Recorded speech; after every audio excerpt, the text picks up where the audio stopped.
أعوذ بالله من الشيطان الرجيم.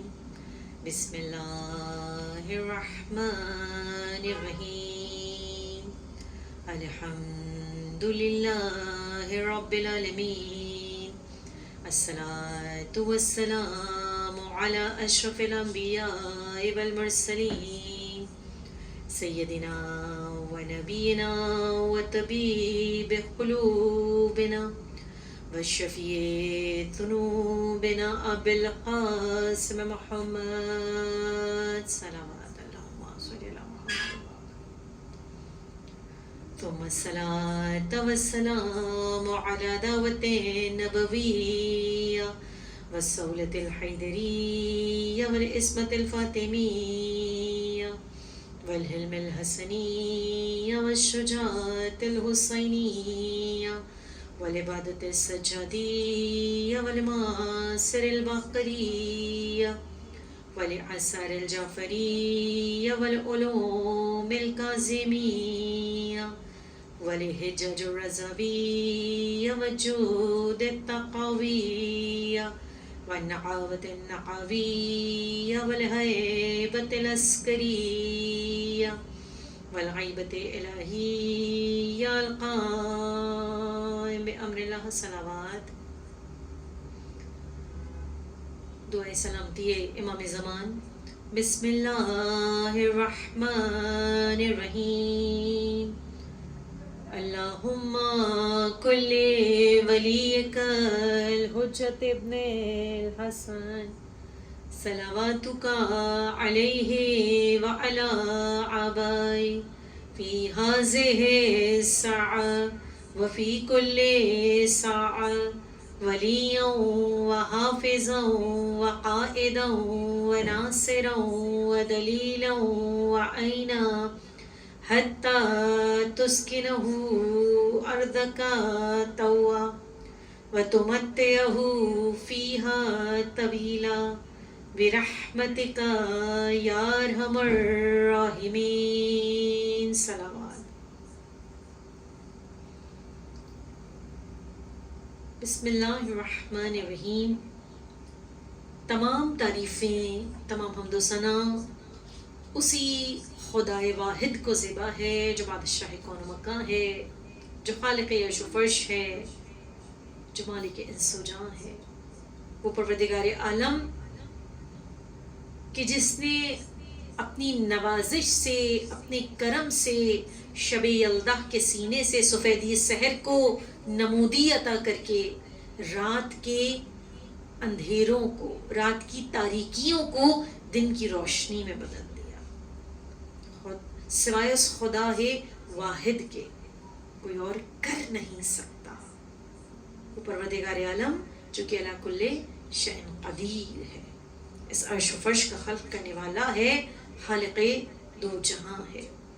وہ ذات واجب جو رب محمد مصطفیٰ ہے، جو رب علی مرتضیٰ ہے، جو رب فاطمہ زہرا ہے، جو رب حسن مجتبی ہے، اور جو رب سید الشہداء حسین ابن علی شہدائے کربلا کا رب ہے.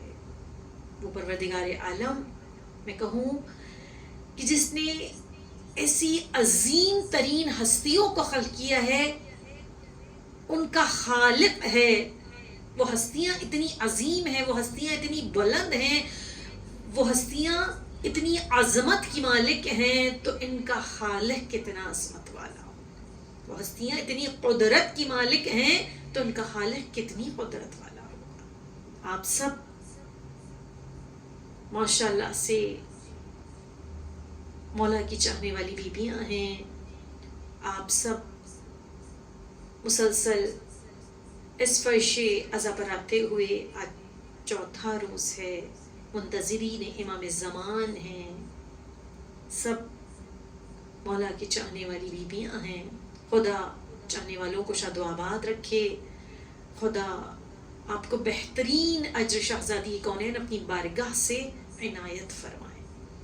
خصوصاً صاحب خانہ کہ خدا تمام حاجتوں کو پورا کرے. میری بہن شازیہ کو، ان کے اہل خانہ کو خدا صحت و سلامتی عطا کرے، کوئی غم نہ دے سوائے غم حسین کے.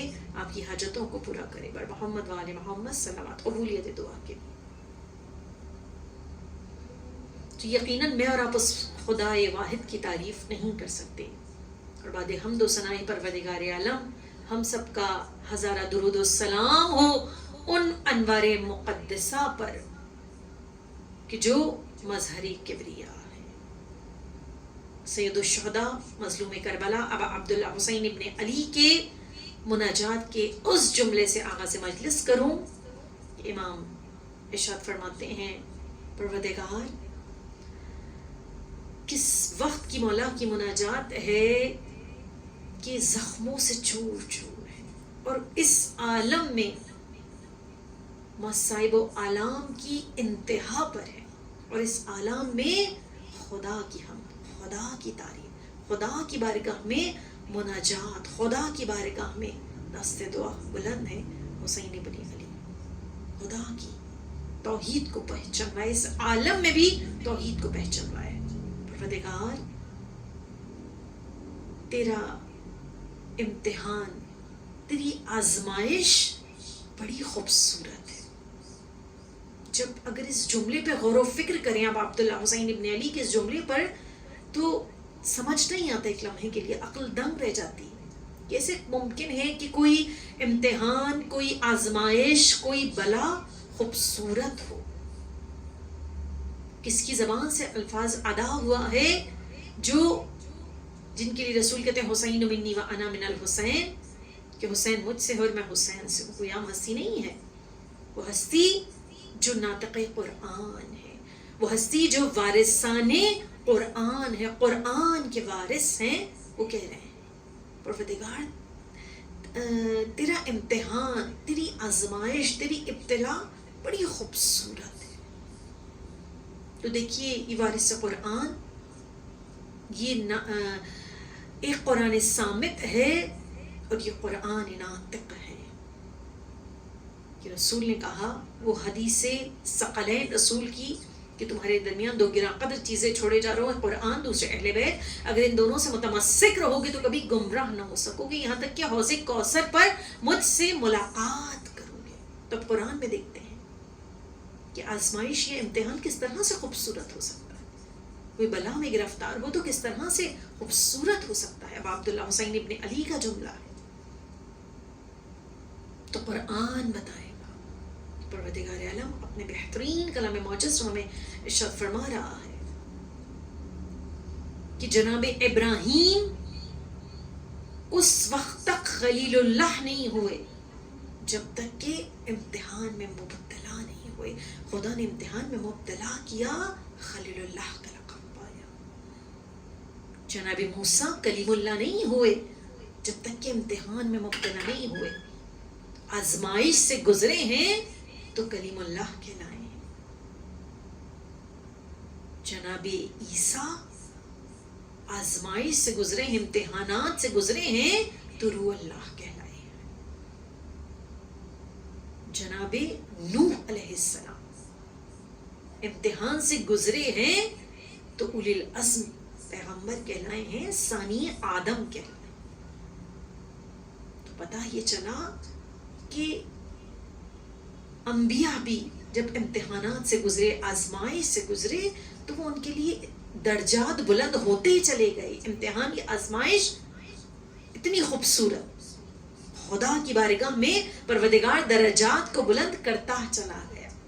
اسی طرح جناب رسول خدا احمد مجتبی محمد مصطفیٰ خدا کی بارگاہ میں سختیاں اٹھاتے رہے، درجات بلند ہوتے ہی چلے. اور سید الشہداء مظلوم کربلا امام حسین کی تو امتحان کا تو کیا کہنا، کہ صابروں کا خالق بھی جس کا صبر دیکھ کر حیران رہ جائے، اس ہستی کو حسین ابن علی کہا جاتا. یہی وجہ ہے کہ آپ اس فرش عزا پر موجود ہیں. آج بھی 1400 برس گزرنے کے باوجود بھی ذکر جاری و ساری ہے. تو دیکھیے روزانہ ہی مختصر مجالس ہیں، روزانہ ہی بہت مختصر انداز میں ایک نہ ایک جو مجالس کے ہر چیز پر، ہر پہلو پر کچھ نہ کچھ میں جملے آپ کے گوشے گزار کر رہی ہوں. یعنی کہ یہ فرش اعضا کتنا بلند ہے، کتنا عظیم ہے کہ جس ہستی سے منسلک ہو جائے تو کتنا متبرک ہو جاتا ہے. حدیث کسا کی اہمیت، درود کی اہمیت، جو آپ اس فرش اعضا پر بیٹھ کر آپ کی زبان سے جب نغمے درود کے کلمات جاری ہوتے ہیں، خدا کی بارگاہ میں کتنا عظیم اجر ہے. تو جب کوئی چاہنے والا اپنے گھر میں فرش اعضا بچھاتا ہے تو دیکھیے حدیث کسا کے بعد سلام پڑھا جاتا ہے، سوس پڑھا جاتا ہے، مرثیہ پڑھا جاتا ہے. تو روایت معصوم ہے کہ میرے 8ویں امام، امام ضامن الثامن، امام علی رضا علیہ السلام، پروردگار آپ سب کو مولا کے روضے کی بار بار زیارت کرنا نصیب کرے. جائیں مشہد مقدس. تو بس کہتے ہیں کہ مشہور و معروف روایت کہ امام کا چاہنے والا دیبل جو مولا اہل بیت کی شان میں اشعار کہا کرتا تھا، مولا نے خواہش کا اظہار کیا ہے دیبل بیان کرو. جب دیبل نے اشعار اہل بیت کی شان میں بیان کیے کہ اس میں مولا نے 2 اشعار کا اضافہ بھی کیا تھا اور اپنی قبر کا نشان بتایا تھا، یعنی کہ اپنی قبر کا ذکر کیا تھا. تو بہرحال مختصر یہ کہ جب وہ اہل بیت کی شان میں اشعار بیان کر چکا تھا تو امام نے، بڑے امام فرزند رسول ہیں، فرزند زہرا ہیں، اس کو 100 درہم و دینار عطا کیے تھے. کہا مولا مال دنیا کی خواہش نہیں ہے، میں نے بڑے اخلاص کے، خلوص کے ساتھ، محبت کے ساتھ یہ اشعار کہیں جو آپ کی بارگاہ میں پیش کیے. مولا نے کہا ہم تمہارے اخلاص سے واقف ہیں، ہم تمہارے خلوص کو جانتے ہیں. وہ اجر تمہیں وہاں اس دنیا میں بھی تمہیں اجر ملے گا، لیکن یہاں یہ ہماری محبت ہے. تو کیا کہنا پروردگار عالم. یقیناً میں کہتی ہوں صاحب خانہ نے بھی بڑے خلوص کے ساتھ یہ فرش اعضا بچھایا ہے. جو بندہ مومن، آپ مومنات اس فرش اعضا پہ آئی ہیں، خلوص کے ساتھ، محبت کے ساتھ آئی ہیں، اور کوئی چھوٹے سے چھوٹا عمل بھی حسین ابن علی کی بارگاہ میں انجام دیتا ہے، وہ خلوص کے ساتھ، اخلاص کے ساتھ دیتا ہے. خدا بہترین اجر عطا کرے. بس ایک مختصر سے روایت بیان کروں اور مصائب سے متصل ہو جاؤں کہ اسی طرح سے روایت میں ملتا ہے. عباس یزدی کی کتاب ہے سردار کربلا، اس میں روایت موجود ہے. مختصر 2-3 جملوں میں تمام کروں گی روایت کو کہ چھٹے امام صادق علیہ محمد، امام جعفر صادق علیہ السلام، اللہم صلی علی محمد و آل محمد، تشریف فرما ہیں کہ امام کی خدمت میں مولا کا ایک چاہنے والا حاضر ہوتا ہے. مولا نے کہا، مولا کہتے ہیں تو مرثیہ پڑھتا ہے؟ کہا ہاں مولا، آپ کے جد کا مرثیہ پڑھتا ہوں. مولا نے کہا بیان کر. بس جیسے ہی اس نے پڑھنا شروع کیا، مولا نے کہا نہیں، جس طرح سے مجلس میں پڑھتا ہے بیٹھ کے اسی انداز سے پڑھا.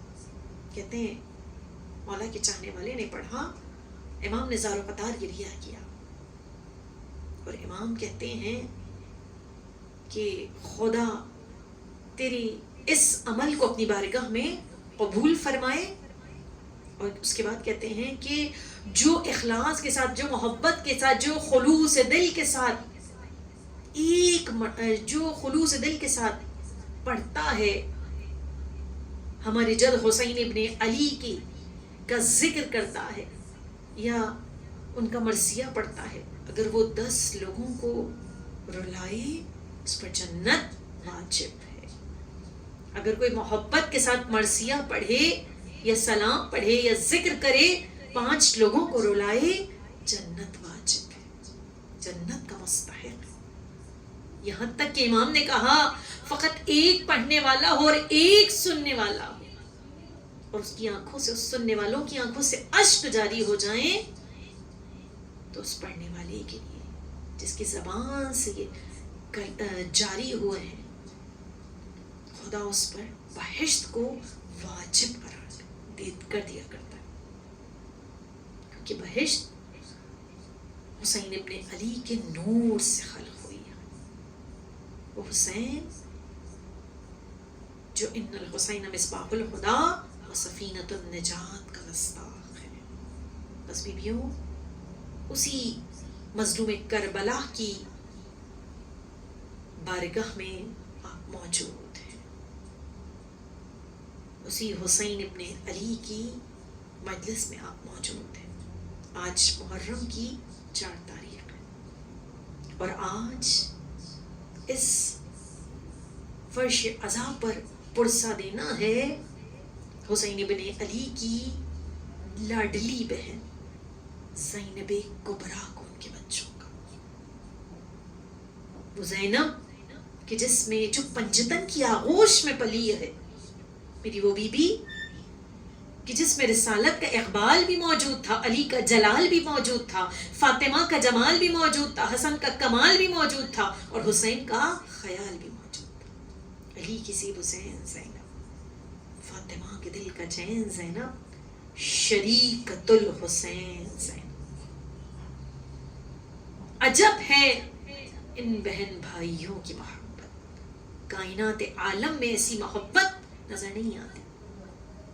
آج اس ثانی زہرا کے بچوں کا پرسہ ہے، ہر عزاخانے میں زینب کبریٰ کے بچوں کا پرسہ دیا جا رہا ہے۔ آپ چاہنے والی بیوی آئی ہیں، بس ایک جملہ رونے کے لیے کافی ہے کہ ان بچوں پر رونا بہت ضروری ہے۔ اولاد والی مائیں بیٹھی ہوئی ہیں، اپنے کلیجے پہ ہاتھ رکھ کے سنیے گا، ان بچوں پہ رونا بہت ضروری ہے۔ کیوں ضروری ہے؟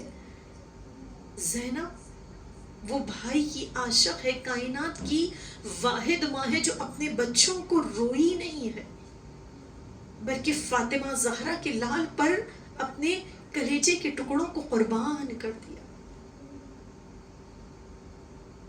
بھائی چاہتا ہے کہ بہن کی گود آباد رہے، حسین اجازت نہیں دے رہے، اور بہن کی محبت کا یہ عالم ہے کہ اگر علی اکبر جیسے کڑیل جوان کئی لال بھی ہوں تو میں اپنے بھائی پر قربان کر دوں، میرا بھائی بچ جائے، میرا بھائی سلامت رہے، کہ یہ پنجتن کی آخری نشانی ہے۔ اے رونے والوں، ان بچوں کو رونا اس لیے بھی بے حد ضروری ہے۔ پورے سال میں ایک دن ایسا آتا ہے، زینب تو جب تک زندہ رہی اپنے بھائی کا ماتم کرتی رہی، یہ بی بی تو جب تک زندہ رہی اپنے بھائی کو روتی رہی، اپنے بچوں کو نہ روئی ہے، لیکن ان بچوں پورے سال میں ایک دن ایسا آتا ہے جو زینب کبریٰ کو ان کے بچوں کا پرسہ دیا جاتا ہے۔ روتے ہوئے باواز بلند کہیے، شہزادی ثانی زہرا اس فرش عزا پر آئیے، آپ اپنے بچوں کو نہیں روئی ہے۔ اے بی بی، ہم پرسہ دینے کے لیے آئے ہیں آپ کو آپ کے بچوں کا، ان آن محمد کا پرسہ جو چاند سے چہرے تھے، 14ویں کے چاند کی مانند تھے، ان بچوں کا پرسہ دینے کے لیے بی بی ہم اس فرش عزا پر آئے ہیں۔ بس بی بی روایت یہ کہتی ہے حسین ابن علی بھانجوں کو اجازت نہیں دے رہے، میں نہیں جانتی کیسے اجازت ملی ہے، لیکن کہتے ہیں پہلا موقع تھا کہ حسین نے عباس کو بلایا، عباس علمدار کو بلایا، ارے 2 بچوں کی لاشیں ہیں، حسین تنہا کیسے اٹھائے گا؟ بس بی بی ہو، ارے کہتے ہیں حیدر کرار کے نواسے، جعفر طیار کے پوتے، اتنے کم سن بچے، کوئی زراعت نہیں آتی تھی، کم سن تھے۔ بس بیویوں کہتے ہیں جب تیروں کی، تلواروں کی، تبر کی بارش شروع ہوئی ہے ان بچوں پر، ارے کہتے تھے اتنے کم سن تھے، اب پکارتے تھے اماں اماں اماں کی صدا بلند ہوتی تھی، آہستہ آہستہ زخموں سے اتنے چور ہوتے چلے گئے، آواز کم ہوتی چلی گئی۔ بس بیویوں، میرا اور آپ کا امام سید الشہداء اور ابو الفضل عباس علمدار بھانجوں کی لاشیں لے کر آئے. کہتے ہیں کہ ایک بچے میں کچھ جان باقی تھی. جب زینب کو بلایا ہے، ایک مرتبہ حسین نے کہا ہے بچوں کی ماں کہاں ہے؟ میری شہزادی آئی. ایک مرتبہ تڑپ کر کہا اماں اماں، ہم نے سکینہ کے بغیر پانی نہیں پیا، ہم نے علی اصغر کے بغیر پانی نہیں پیا. ارے میں بیویوں میں کیوں کہہ رہی ہوں ان بچوں پہ رونا کیوں بہت ضروری ہے؟ اس لیے ضروری ہے زینب کبریٰ 11 محرم کو مقتل شہداء سے گزاری گئی، لیکن بچوں کو نہ روئی. ارے شام کے زندان میں قید ہو گئی، رہائی نصیب ہوئی، اجازت ملی رونے کی، فرش ازا کی اجازت ملی، پرسے کی اجازت ملی، سرہائے شہداء اپنے بچوں کو نہ روئی، بھائی کا ماتم کیا. ابھی بھی لٹ کر جب واپس چلی ہے کہا بھائی کا چہلم کرتی ہوئی جاؤں گی.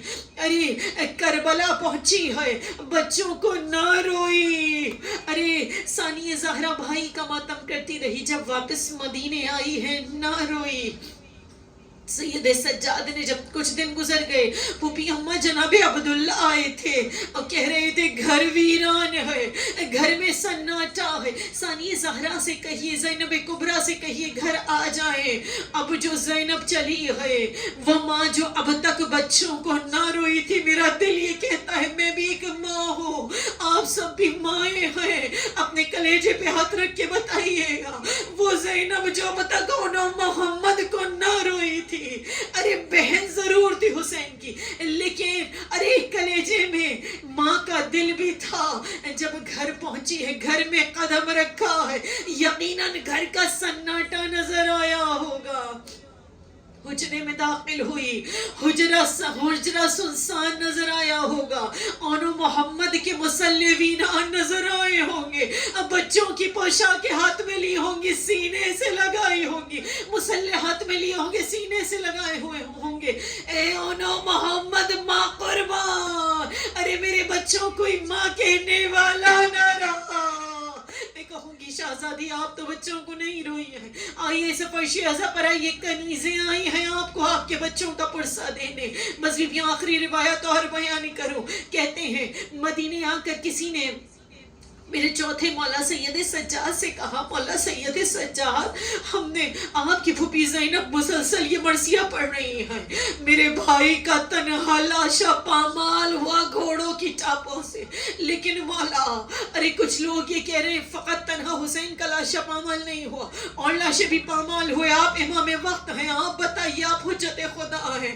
بس جملے چوتھے امام کے جملے میں پڑھتی ہوں دل تڑپ جاتا ہے. چوتھے امام نے کہا ارے جب شام غریبہ میں لاشوں کی پامالی ہوئی، درمیان میں حسین کا لاشا، ایک جانب ان کا لاشا، ایک جانب محمد کا لاشا، اور سینے پہ میرے بھائی علی اصغر کا لاشا.